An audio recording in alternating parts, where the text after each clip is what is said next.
नमस्कार, आप देख रहे हैं वीपी न्यूज आजमगढ़। मैं विजय प्रताप यादव। चैनल को सब्सक्राइब करें, सबसे पहले मेरी खबर आपको मिले।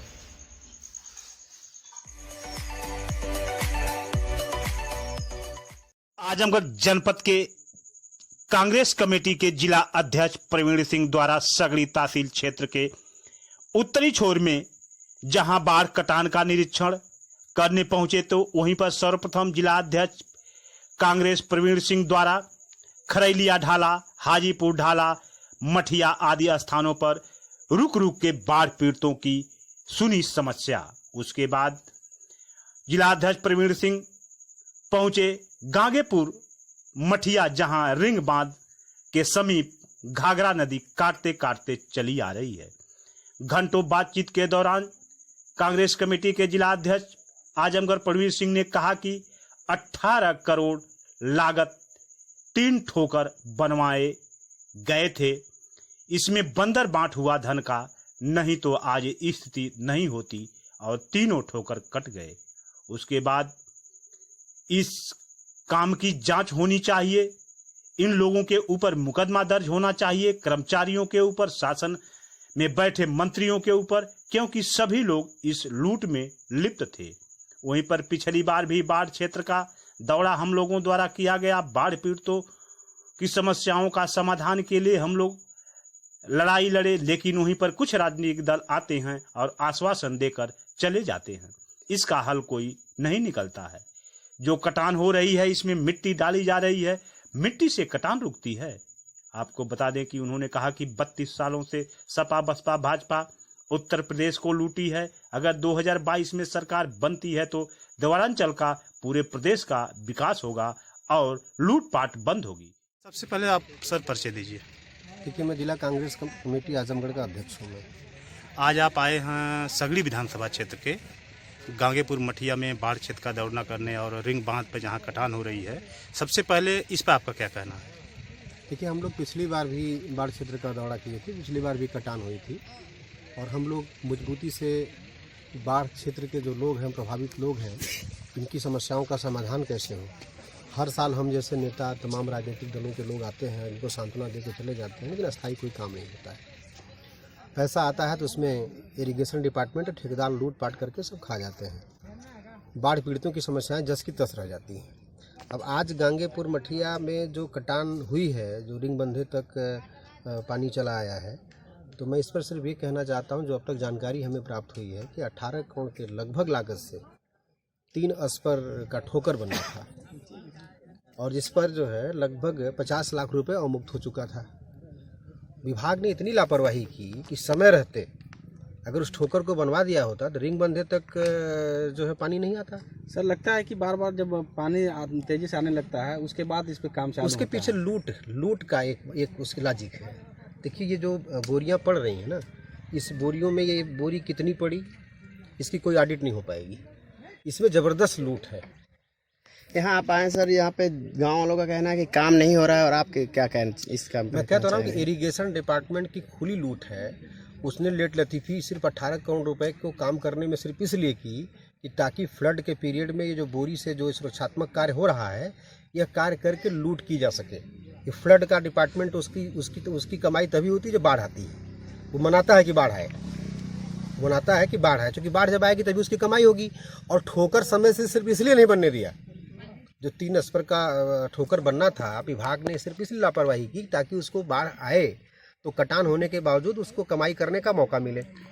ये 18 करोड़ के बाद भी पता चली है, फिर रिंग बांध बचाने के लिए 12 करोड़ के लगभग फिर आया है।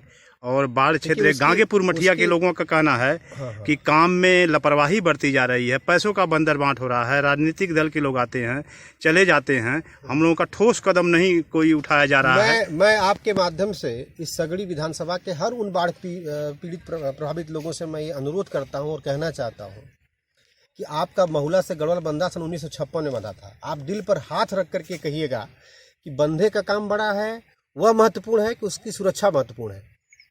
सबसे जो बड़ा काम हुआ बंधा बनाने का काम हुआ।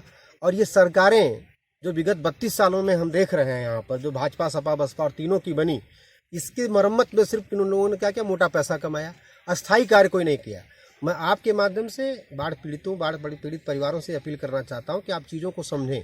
हम ये मांग उठाने आए हैं, हम ये बताने आए हैं आपकी समस्याओं को लेकर के इरिगेशन डिपार्टमेंट को कि आपकी लूट जो आप द्वारा की गई है, जो क्षतिपूर्ति है, वो निश्चित रूप से आपके तनख्वाह से की जाए। और मैं मांग करता हूं आपके माध्यम जिला प्रशासन से कि सिंचाई विभाग के जो भी लापरवाह कर्मचारी हैं, उसके जेई हैं, एई हैं, एक्सीएन हैं, इनके खिलाफ आपराधिक मुकदमा पंजीकृत किया जाए, इनको जेल भेजा जाए। और जो क्षतिपूर्ति, जो रिकवरी, जो राजस्व का इन लोगों ने जो क्षति पहुंचाई, जो हानि की है, ये इनके तनख्वाह से, इनके संपत्ति से उसको वसूला जाए। ये मेरी मांग है। नहीं होता तो क्या करेंगे आगे? जिला कांग्रेस कमेटी के हम बार बार इस बात को उठाएंगे, इनके खिलाफ कार्रवाई हो, इसकी मांग करेंगे। हम तो कुछ तब कर सकते हैं जो हमारी सरकार हो। हम तो 32 साल से जात धर्म की राजनीति में फंसे हुए आम जनता के बीच हम हमेशा संघर्ष कर रहे हैं। हम 10 साल की यूपीए गवर्नमेंट की सरकार में शिक्षा के अधिकार से लेकर के, सूचना के अधिकार से लेकर के, मनरेगा से लेकर गांव के जीवन के उत्थान को लेकर जो भी कार्यक्रम चलाए गए, उन कार्यक्रमों को तो हम उसके इम्प्लीमेंट, बीआरजीएफ तक के पैसे जो आजमगढ़ जनपद में आए, अतिरिक्त पैसे आए, तो कांग्रेस जो जहां जब मौका मिला तब काम की। और हम आपसे ये वादा करते हैं कि अगर कांग्रेस की 2022 में सरकार बनती है तो इन लोगों को जेल भी भेजा जाएगा। और आपके भी माध्यम से, कि आप लोग पत्रकार हैं, अभी कुछ देर पहले हमने ऑफलाइन भी आपसे बात किया कि आप इस क्षेत्र की जो भी समस्याएं हैं, जिसके समाधान से अस्थायी समाधान जिसको माना जाए, अगर आप देंगे तो हम लोग अपने घोषणा पत्र में भी रखवाएंगे।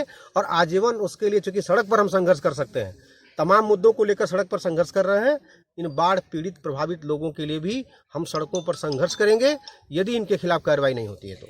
वर्तमान सरकार कहती है हमने बहुत कुछ किया, और जिला प्रशासन भी कर रहा है कि बाढ़ के लिए बहुत कुछ कर रहे हैं। अगर धर्म की राजनीति से, मंदिर मस्जिद की राजनीति से अगर उनको फुर्सत होती, मॉब लिंचिंग से उनको, गंदी राजनीति से अगर उनको फुर्सत होती, तो 18 करोड़ रुपया का जब उन्होंने ये योजना स्वीकृत की तो 50 लाख रुपए सिर्फ खर्च हो पाया।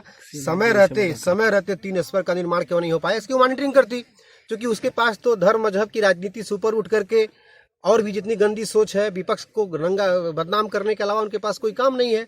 अगर वो काम करना चाहते तो 18 करोड़ रुपए का कार्य समय से हो जाए, ताकि आज रिंग बंधे तक पानी न आ जाए, उस जो है वो बह न जाए, जो बना था 3 स्पर का जो निर्माण हुआ था, उस पर वो काम करते पहले से, तो उनको चिंता ही नहीं।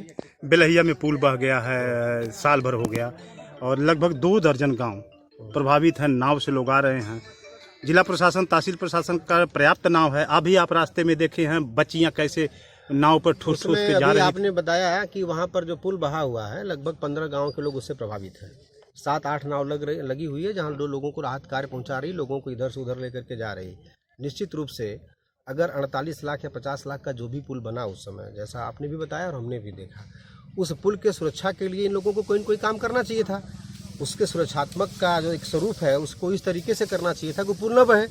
अच्छा, बह गया तो बाढ़ में बह गया कह कर अपना पल्ला झाड़ लेंगे।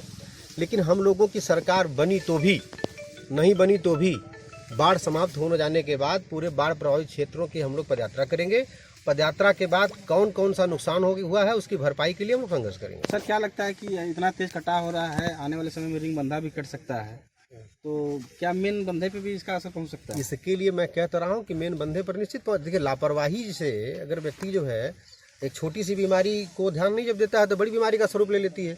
तो निश्चित रूप से अगर 3 स्पर ठोकर नहीं बना तो रिंग बंधे तक चला आया, रिंग बंधे को काट देगा तो मेन बंधे तक चला जाएगा, तो इसकी स्थिति भयावह तो हो सकती है। इसके लिए टोटल इरिगेशन डिपार्टमेंट जिम्मेदार है। और मैं फिर पुनः कह रहा हूँ, पुनः मांग करता हूँ मैं कि जब तक एक बार इरिगेशन डिपार्टमेंट के शासी अभियंता, अधीक्षण अभियंता और जो जिम्मेदार अधिकारी हैं, इनको एक बार मुकदमा करके इनको जेल नहीं भेजा जाएगा, तब तक इनकी लूट खसोट नहीं बंद होगी, तब तक बाढ़ पीड़ितों को राहत नहीं पहुंचेगी। ये मेरा मानना है। महंगाई पर सर क्या करना है? पेट्रोल 100 पार, डीजल 100 पार, गैस 1000, आम जनता त्रस्त है। देखिए, हम तो सबका साथ, सबका विकास। हम तो ये कह रहे हैं कि यह सरकार सबको त्रस्त करना चाहती है। बाढ़ से त्रस्त रहेंगे, कोरोना में आपका इलाज नहीं होगा, उससे मर जाएंगे, आप बेरोजगार हो जाएंगे, उससे मर जाएंगे।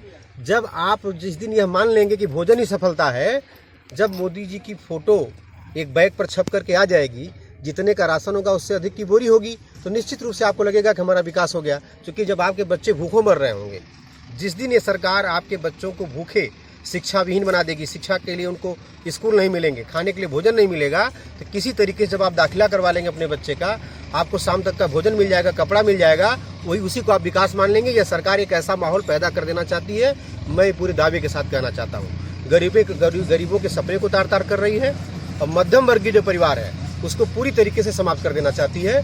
ये मात्र 5-6-7 जो उद्योगपति हैं उनके हित के लिए काम कर रही है। ये आपको भी लग रहा है, हमें भी लग रहा है, और आने वाले समय में हमारे देश की, प्रदेश की, जिले की जनता भी समझेगी।